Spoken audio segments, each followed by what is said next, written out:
সাত সকালে টাকা ও গয়না মিলিয়ে প্রায় 50 লক্ষ টাকা ছিনতাই সিউড়িতে। করিদ্ধা গ্রামের বাসিন্দা কৃষ্ণ পাল গ্রামেরই একটি জায়গায় যাচ্ছিল তার সোনার দোকান খোলার জন্য।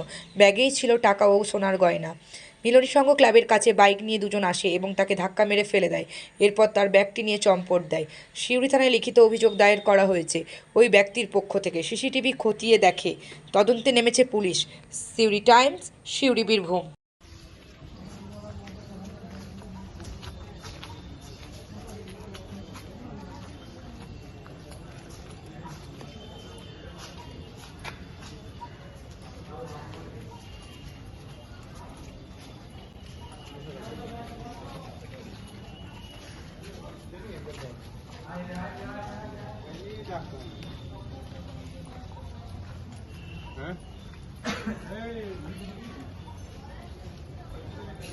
আর একটা ঘটনা আজকে সিউড়িতে সকালে একটা স্ন্যাচিংয়ের খবর এসছে একজন জুয়েলারি শপ ওনার থেকে। সেটা আমাদের নজরে এসছে, নলেজে এসছে। আমাদের পুলিশ ওখানে গেছে। আমরা আমাদের থানা প্লাস আমাদের হেডকোয়ার্টার থেকে মিলিয়ে আমরা জয়েন্টলি একটা ইনভেস্টিগেশন টিম বানিয়ে এটাকে তদন্ত করব। আশা করছি খুব শীঘ্রই কী করেছে, কারা করেছে, ম্যানুয়াল টেকনিক্যাল ইনপুট যা যা লাগবে সেটা সব নিয়ে আমরা চেষ্টা করবো যত তাড়াতাড়ি সম্ভব এটা সলিউশন হয়। আমরা যদি 35 নাগাদ দোকান থেকে বেরোই, আর 8:30 থেকে 8:35। হ্যাঁ, আমি ঠিক মিলনের সঙ্গে দুর্গা মন্দির ক্রস করছি, আর হরিদ্বার মিলনের সঙ্গে দুর্গা মন্দির ক্রস করছি। আর সেই সময় একটা বাইক রং সাইডে আমাকে ধাক্কা মেরে দিল। ভাবলাম যে গাড়িটা কিভাবে চালাচ্ছে, পড়ে গেলাম। তখন ব্যাগটাকে আমার নিয়ে পালালো। হ্যাঁ, আমি জুয়েলারি ব্যবসা করি, আমার জুয়েলারি জিনিস সব ছিল। মোটামুটি নগদ ছিল 1.5 লাখ টাকা ওখানে। হ্যাঁ, ওখানে আর গয়না মনে 200 গ্রাম তো আনুমানিক। ও অর্নামেন্ট হলমার্কে ওই কানের, হ্যাঁ, আংটি, হ্যাঁ, যাবতীয় যা যা জিনিস হয় মেয়েদের সবই সোনার। রূপো কোনো কিছু ছিল না, রূপো তো দোকানে থাকে। মোটামুটি 200 গ্রাম, মোটামুটি ধরুন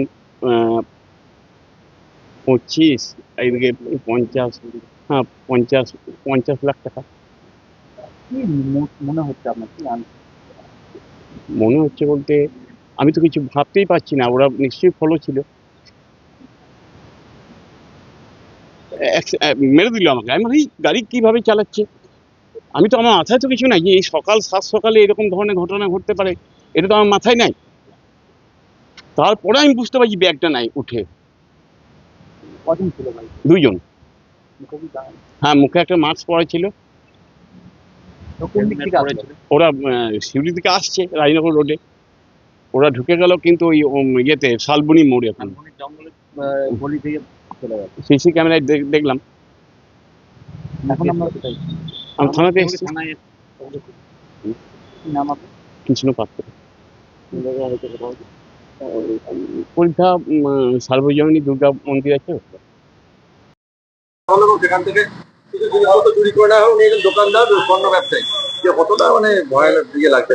দেখুন, এই ধরনের ঘটনায় আমরা এখানে সাধারণ এই জীবনে আমরা যেভাবে পথ চলি এটা আমরা অভ্যস্ত। এইভাবে দেখা এই কিছুদিন আগে এখানে একটা মার্ডার হলো, তারপরে এই রাস্তায় দিন দুপুরে চুরি হচ্ছে, এগুলো আমরা এইভাবে দেখে অভ্যস্ত নয়। আজকাল এগুলো দেখতে হচ্ছে। তবে মনে হয় আগের থেকে ফলো করা বা